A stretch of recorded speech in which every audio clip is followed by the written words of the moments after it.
ආයිබෝවන් දයාබර රුෂම ලග්න හිමියනි සාදරයෙන් පිළිගන්නවා ඇස්ට්‍රෝ ආකර්ෂණ YouTube නාලිකාව වෙත.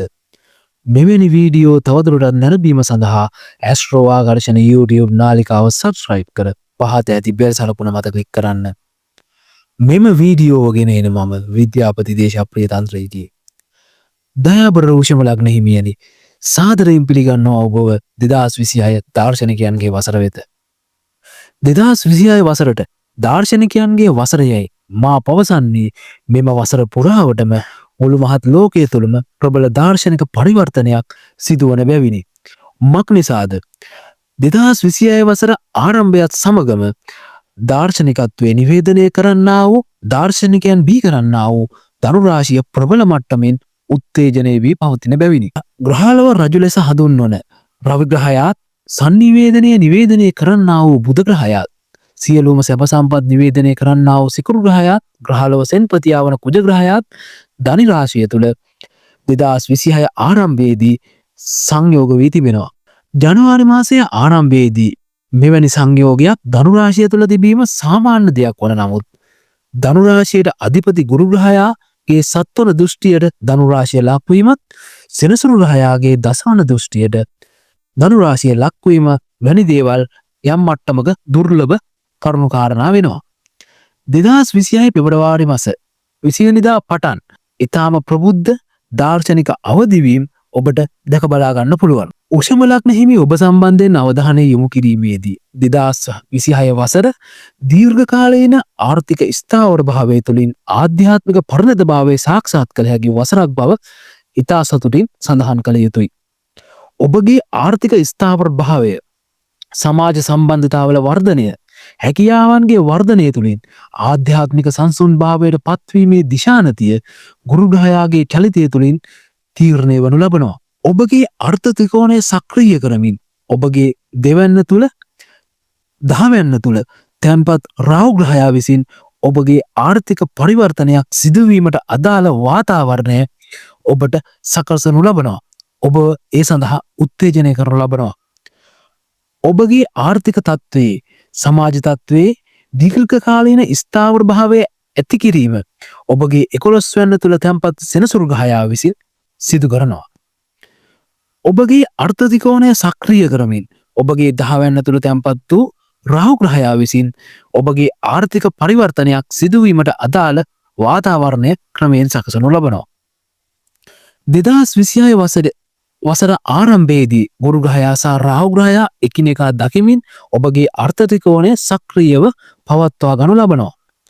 මේ නිසා 2025 ඔක්තෝබර් මාසයේදී නැත්නම් නොවැම්බර් මාසයේදී ඔබගත් ආර්ථික ඉලක්කයන් නැත්නම් ඔබ ආරම්භ කරන්න යෙදුණු ව්‍යාපාරයන් සාර්ථක කර ගැනීමට ඔබ උත්සාහයෙන් උනන්දුවෙන් කටයුතු කරන්න පුළුවන්. විශේෂයෙන්ම මාසයේ මුල් මාස තුනේදී ඒ කියන්නේ මාර්තු මාසයේ පමණ වනතේ ඔබ දරන්නා වූ උත්සාහයන් ඉලක්කගතව විනයානුකූලව ක්‍රමානුකූලව සිදු කරන්න.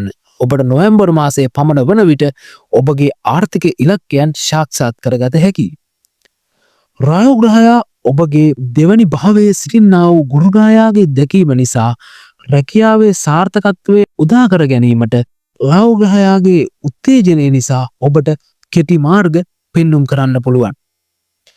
ඔබ ඒවායෙන් ප්‍රවේශම් විය යුතුයි. මක්නිසාද රාහු ග්‍රහයා කියන්නේ එතරම් බුද්ධිමත් ග්‍රහයෙක් නෙමෙයි.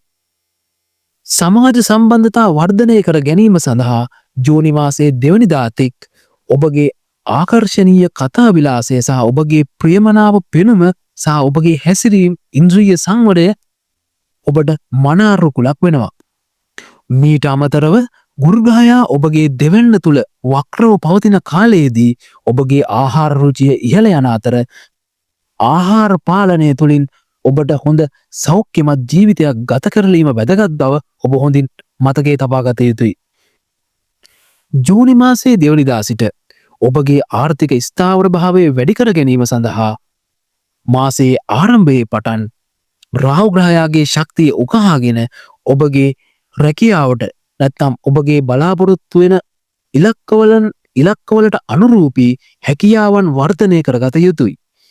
ඒ වගේම ඔබ ඔබගේ ස්වාධීනත්වයත් ආරක්ෂා කරගත යුතුයි. එයින් ඔබට ද්විතීයික ආදායම් මාර්ගයන් තුලින් සාර්ථක වීමට ශක්තිය ලැබෙනු ඇත.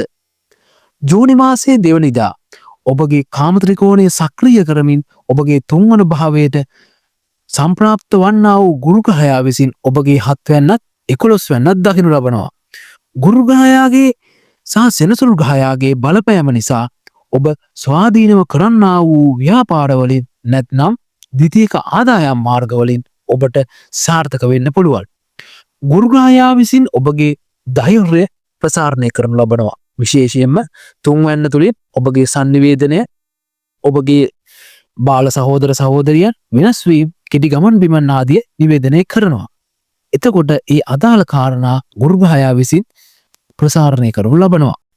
11 වැන්න තුල පිහිටි ශනි ග්‍රහයා විසින් ඔබගේ ආදායම් මාර්ග වල ප්‍රමාණාත්මක ලෙස වර්ධනය කිරීමක් සිදු කරන අතරම ස්ථාවර භාවයේද සුරකිව තබා ගන්නවා. ජූනි මාසයේ දෙවනිදා සිට ඔක්තෝබර් මාසයේ 31 වෙනිදා දක්වා ඔබට ව්‍යාපාර ද්විතීයික ආදායම් මාර්ගවලින් මුදල් ඉපයීමට ඉතාමත්ම සුබවාදී කාලයක්. ඒ වගේම විදේශගත වී සිටින්නා වූ ඔබට අදාළ විදේශය තුලදී ස්ථීර දේපල ඉඩම්කඩම් යාන වාහන මිලදී ගැනීමට හැකි වෙනවා. මක්නිසාද ඔබගේ 3 වැන්නෙන් 4 වැන්න තමයි විදේශ ගමන් පෙන්눔 කරන්නා වූ නැත්නම් විදේශයන් තුල ස්ථීර පදිංචිය පෙන්눔 කරන්නා වූ 12 වෙනි භාවය කියන්නේ.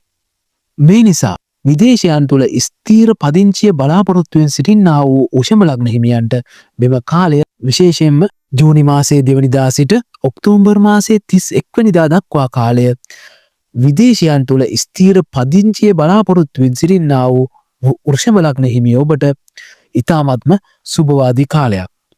ඒ වගේම අතීතයේදී ඔබගෙන් ඉවත් වූ පුද්ගලයන් විශේෂයෙන්ම ඔබගේ බාල සහෝදර සහෝදරියන් ඒ වගේම ඔබගේ හිත මිත්‍රාදීන් ඔබ වෙත නැවතත් පැමිණීමට බොහෝ ඉඩකඩ තිබෙනවා. ඔබගේ විවාහ ජීවිතයේ ගැටලු තිබුණා නම් ජූනි මාසයේ 2 වෙනිදා ඔක්තෝබර් මාසයේ 31ත් අතර කාලය තුලදී ඔබට විවාහය සම්බන්ධ ගැටලු ඔබට निराකරණය කරගන්න පුළුවන්. විශේෂයෙන්ම ඔබ වෙත පැමිණෙන යහළු මිත්‍රාදීන් සහ ඔබගේ සහෝදර සහෝදරියන් විසින් ඔබට ඒ සඳහා උදව් කළ හැකි. නමුත් මෙම සියලු සිදුවීම් හමුවේදී මෙම ගුරු ග්‍රහයාගේ අධිවේගී චලිතය නිසා ඔබට මෙම තත්ත්වයන් වලට හුරු වීමට යම් මට්ටමක අපහසුතාවයක් නැත්නම් ඔබගේ පරිණතභාවයේ මදිකමක් දැනෙන්න පුළුවන්. මෙම සියලු වෙනස්කම් වලට වගකිය යුත්තේ ගුරු ග්‍රහයා නිසා ඔබ එම අපරිණත ස්වභාවයට බිය වී යුතු නැහැ. මක්නිසාද ගුරු ග්‍රහයා කරන්නා වූ වෙනස්කම් වලදී ඔබව ඔහු විසින් ක්‍රමානුකූලව මෙහෙවනු ලබනවා. ඔක්තෝබර් මාසයේ 31 වෙනිදායින් පසුව ගුරු ග්‍රහයා ඔබගේ සිව්වන භාවයට නැත්නම් සිංහ රාශිය තුලට ප්‍රවිෂ්ඨ වීම සිදු වෙනවා. ගුරු ග්‍රහයා ඔබගේ සිව්වන භාවයට ප්‍රවිෂ්ඨ වීමත් සමග ඔබගේ සිව්වන භාවය තුල සිටින්නා වූ කේතු ග්‍රහයාත් සමග යෝග වීම සිදු වෙනවා. ගුරු කේතු සංයෝගය යනු ආධ්‍යාත්මික වර්ධනය කර ගැනීමට ඉතාමත්ම සුබවාදී යෝගයක්. විශේෂයෙන්ම මෙය ආධ්‍යාත්මික තත්ත්ව වර්ධනය කර ගැනීමට ගුරුහරුකම් දෙන ඔබට ගුරු කේතු යෝගය ඉතාමත්ම වටිනා කියන යෝගයක්. ඒ වගේම මෙම සංක්‍රාන්තියත් සමග ඔබගේ මෝක්ෂ ත්‍රිකෝණය සක්‍රිය වීම සිදු වෙනවා. ඔක්තෝබර් මාසයෙන් පසු ඔබගේ නිවසේ ඔබගේ ආධ්‍යාත්මික තත්ත්ව වර්ධනය කර හැකි පරිදි ඔබ සකසා ගන්නවා. ඒ වගේම ඔබ ඔබගේ හදවත පිරිසිදු කර ගැනීමට භාවනා ආදිය නිරත වීම මෙම කාලය තුලදී ඔබ සිදු කරනු ලබනවා. ඔබගේ මෙම ආධ්‍යාත්මික අවදිවීම ඔබගේ රැකියාව සාර්ථකව පිළිවෙලකට ක්‍රියාත්මක කර ගැනීමටත් රාහු ග්‍රහයාගෙන් ඔබට ලැබෙන්නා වූ වේගවත් අපරිණත ස්වභාවය සංසුන් කර ගැනීමටත් ඉවහල් වෙනවා. විශේෂයෙන්ම මේ නිසා ඔබගේ රැකියා ආයතනයේ සිටින්නා වූ පිරිසත් ඔබ නිසාම සුවපත් වීම සිදු වෙනවා. ඒ වගේම ඔබගේ මවත් සමග යම් ගැටලුකාරී තත්ත්ව තිබුණා නම් ඒවා නොවැම්බර් මාසයෙන් පසු ක්‍රමයෙන් සුවතර හැරෙනවා.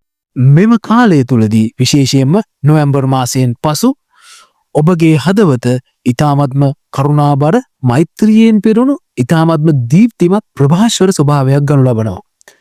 ඔබගේ 11 වෙනි තුල සංක්‍රාන්තියේ යෙදෙන්නා වූ ශනි ග්‍රහයා නිසා ඔබ මාසයේ දෙවන අර්ධයේදී ගනු ලබන්නා වූ සාර්ථක පියවරවල් නොනවත්වා සිදුකරගෙන යෑමට අවශ්‍ය කරන්නා වූ ශක්තිය ලබා දෙනවා. එසේනම් වෘෂභ ලග්න හිමියනි, ආර්ථික ස්ථාවර භාවයත් පෞල් ජීවිතයේ නැත්නම් ඔබගේ නිවස තුළ සංසුන් භාවයත් වර්ධනය කරගත හැකි, ඒ වගේම ආධ්‍යාත්මික වශයෙන් පරිණත වන සුභවාදී 2026 වසරක් ඔබට ප්‍රාර්ථනා කරමින් මෙම වීඩියෝව අවසන් කරනු ලබනවා. ඇස්ට්‍රෝ ආකර්ෂණ YouTube නාලිකාව සබස්ක්‍රයිබ් කරන්න.